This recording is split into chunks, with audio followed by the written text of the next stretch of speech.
ઈશ્વરને અર્પણ કરવાનું. એ પ્રેમથી અર્પણ કરશો તો ભગવાન પસંદ કરશે. ઈશ્વરને અર્પણ કર્યા વગર ખાય એ ભૂખ્યો મરે. ઈશ્વરને અર્પણ કરશો તો અનુગ્રહ બનાવી ઈશ્વર પાછું આપશે. ઈશ્વર કહે છે આ સર્વે મેં બનાવ્યું છે, તે મને અર્પણ કરે તેમાં હાસ્ય નથી, પણ મને અર્પણ કર્યા વગર થાય તે હરામખોર છે. ભગવાન ફક્ત તમારો ભાવ જુએ છે. ભગવાનને જે ત્યાં ખોટ છે, ભગવાને આપેલું તેને આપવાનું છે. કોઈ વસ્તુ ઉત્પન્ન કરવાની શક્તિ જીવમાં નથી, પણ સર્વ શ્રીકૃષ્ણે આપ્યું છે. જીવો કરવાની જે આરતી ઉતારવાની ભગવાન ઘરે અજવાળું થવાનું નથી. પ્રકાશ તમારા હૃદયમાં થશે તો ઈશ્વર અંગે સર્વ પ્રકાશ થશે. સેવા કરવાની સેવક સુખ થાય છે. તેથી ભગવાને શું સુખ મળવાનું હતું તો તે પરમાનંદ સ્વરૂપને જાણો. કૃષ્ણ કનૈયાલાલ કી જય. જીવો કરો એટલે અજવાળું થશે, પણ હૃદયમાં જીવો પ્રગટાવો તો અજવાળું થશે. જીવને અપનાવનાર ઈશ્વર છે, પરંતુ મનુષ્ય વિધાન કરે કે એટલે ભગવાન પસંદ થાય. સેવા અને પૂજામાં ભેદ છે. જ્યાં પ્રેમ પ્રધાન છે તે સેવા, જ્યાં વેદ મંત્રો પ્રધાન ને પૂજા કરો તો અન્ય પ્રેમ કરો. સનય વિનાના બધું જ વ્રત છે. સારા કપડાં બગડવાળી બીકે મંદિરમાં મનુષ્ય ભગવાનને જટાના પ્રણામ કરતા નથી. અને સર્વ ઈશ્વર જ છે. ફક્ત તે અર્પણ કરવાને તમારી અર્પણ કરવાની રીતની તમારો ભાવ દેખાઈ આપશે. દક્ષિણમાં એક કથા પ્રાચીન છે. એક ગામમાં એક હતા, ત્યાં લગ્ન હતા. વિધનનો નાશ થયો. વિધન નાશ માટે સર્વપ્રથમ ગણપતિની પૂજા કરવાની હોય. ગોળ મહારાજે પૂજા વખતે જોયું તો ગણપતિની મૂર્તિ હતી નહીં. હવે શું થાય? ગોળ મહારાજ જ્ઞાની હતા. જ્યાં પ્રેમથી પધારો ત્યાં આવી ઈશ્વર બિરાજશે. સોપારીમાં પણ ભગવાન આવીને બેસશે. ઉત્તમ વસ્તુ ઠાકોરજીને અર્પણ કરવાની છે એ ભક્તિ છે. નિવેદ ગોળ હતો, તે ગોળ ગણપતિને બનાવ્યા. યમરાજાએ પૂજા કરવાનું કહ્યું. જે ધૂપ દીપક કર્યા પછી નિવેદ અર્પણ કરવાનો સંદેશ આવ્યો. નિવેદ ગોળ તો ગણપતિ બનાવ્યા હતા. હવે નિવેદ લાવવું ક્યાંથી? એટલે ગોળ મહારાજે ફરીથી ગોળના ગણપતિની મૂર્તિમાંથી થોડો ગોળ કાઢી લીધો અને ગોળનું નિવેદ કર્યું. ગોળના ગણપતિ અને ગોળનું નિવેદ આવી પૂજાથી પણ ગણપતિ પસંદ થાય. યમરાજા કાર્યમાં વિઘ્ન ના લાવ્યું, કારણ કે આ કાર્ય પાછળ ભાવનાનો શુદ્ધ હતી. એ વસ્તુ મહત્વ નથી, પણ ભાવની મહત્વ છે. સેવા સદભાવથી કરો તો સફળ થાય, અને સેવા કરતા રોમાંચ થાય. તો સેવા કરતા આંખમાં આંસુ આવે તે સેવા તો સાચી સેવા. સેવા ક્રિયા નહીં, પણ ભાવ ભક્તિ હોવી જોઈએ. સેવા કરતા આનંદ થાય તેનું નામ સેવા.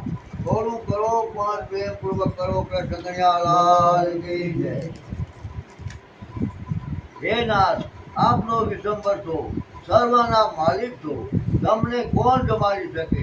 તમારું તમને અર્પણ કરું છું. ઈશ્વરમાં ઈશ્વર અર્પણ કરવાનું છે. મારે આ જીવ બીજું લાવે ક્યાંથી? જીવ બીજે ક્યાંથી લાવવાનો હતો? ફક્ત ભગવાનની કિંમત છે. પરમાત્મા પરિપૂર્ણ છે. ઈશ્વરનો અપેક્ષા નથી, પણ પરમાત્મા કોઈ વસ્તુને ભૂખ નથી, પણ ફક્ત પ્રેમની ભૂખ છે. ભગવાને ભાવથી અર્પણ કરશો તો અનંત ગણું કરીને આપશે. કૃષ્ણ કનૈયાલાલ કી જય. ભક્તિના માર્ગમાં ભાવના વગર સિદ્ધિ મળતી નથી. જ્ઞાનના માર્ગમાં ત્યાગ અને વૈરાગ જરૂર છે. બાળકને બાપ રૂપિયો આપે, બાપ તો પાછો માંગે. ઘણા બાળકો રૂપિયાને આપતા નથી. પિતાને દુઃખ થાય કે મેં રૂપિયો આપ્યો અને મને આપતો નથી. પણ જો બાળક રૂપિયો આપે તો પિતા એને આનંદ થાય છે, અને રૂપિયો પિતા છે તો પણ આનંદ થાય છે. જે માતાને પિતા ઈશ્વર છે, જેને જાતનું છે તે જ તેને આપવાનું છે. એવો નિયમ લેજો કે ઠાકોરજીને અર્પણ કર્યા વગર હું ખાઈશ નહીં. કેટલી વાર બધાને બહાર જવું જમવાનું હોય તો ભગવાનને કેટલાક દૂધ ઉપર રાખે છે, હે નાથ દૂધ જમો, મારે આજે મોહનથાળ જમવા જવાનું છે. ઘરમાં કોઈ જમનાર ન હોય તો પણ ભગવાનને માટે રસોઈ બનાવજો. કથામાં કાંઈ નિયમ નહીં તો તમારી કથા પણ વસત થશે, અને તમારી કથા પણ વસ કેટલા કે છે કથા સાંભળી નાખી. અરે આ કથા સાંભળી નાખી દેવતાઓ નથી, કાનમાં રાખવાની છે, હૈયામાં રાખવાની છે. કૃષ્ણ કનૈયાલાલ. કોઈ પણ સપનાની મૂર્તિ રાખી ભાવ અને પ્રેમપૂર્વક સેવા કરો. ચિત્રરૂપ કરતા મૂર્તિ રૂપ સ્વરૂપ સારું છે. સેવા કરો ત્યારે એવી ભાવના રાખો કે સાક્ષાત પરમાત્મા છે. સેવામાં આનંદરૂપ ધ્યાન કરો કે સંપત્તિ પ્રમાણે ખર્ચ કરો. આપણે સંપત્તિ હોય, આપણે 100 રૂપિયા કમાણા તો દાખલા ઓછું મેર ખર્ચ કરો તો વાંધો કરો, ખાતો પડે ને. સિંહાસન કરો, સુંદર સિંહાસન બનાવો, ધ્યાન સાથે ભાવના કરો કે ભગવાન વૈકુંઠમાં જ આવે. મારા ઘરમાં જે સેવા સ્વરૂપ છે તેમાં ભગવાન પ્રવેશ કરે છે. સેવામાં બેસો ત્યારે કોઈ પણ આવે તેની સાથે બોલશો નહીં. દેહનું ભાન હોય તો નમસ્કાર કરજો. પરમાત્માને કોઈ શ્રેષ્ઠ નથી, પરમાત્મા સામાન્ય કોઈ નથી, તો શ્રેષ્ઠ તો જ્યાંથી હોય. સેવા એટલે સેવા, મનને પરોવાવી રાખવું. તમે શરીર જેમ જેમ પ્રેમ કરો એવો ઠાકોરજી સ્વરૂપમાં પ્રેમ રાખજો. પરમાત્માના આનંદ ઉપકાર છે.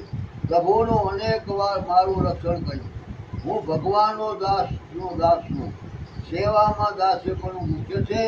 હે નાથ તમારો નોકર ગમ છું, પણ તમારો દાસ ભાવ હૃદયને જલ્દી ચિંતા બતાવે. સેવા દૈત્ય આવે તો હૃદયમાં જલ્દી પીગળે. લક્ષ સેવા હૃદય ન પીગળે ત્યાં સુધી સેવા સફળ થતી નથી, અને દાસ ભાવમાં વગર સેવા ફરતી નથી. સેવા સ્નેહથી કરો, સમર્પણ ભાવથી કરો. મૂર્તિમાં ભાગવત ભાવ ન જાગે ત્યાં સુધી સત્ય પદાર્થ ઈશ્વર ભાવ જાગશે નહીં. સેવા કરતા નિષ્ઠા રાખો તો આખો પ્રચંડ ઈશ્વર દેખાશે. કૃષ્ણ કનૈયાલાલ. કોઈ દિવસ પાપ થયું હોય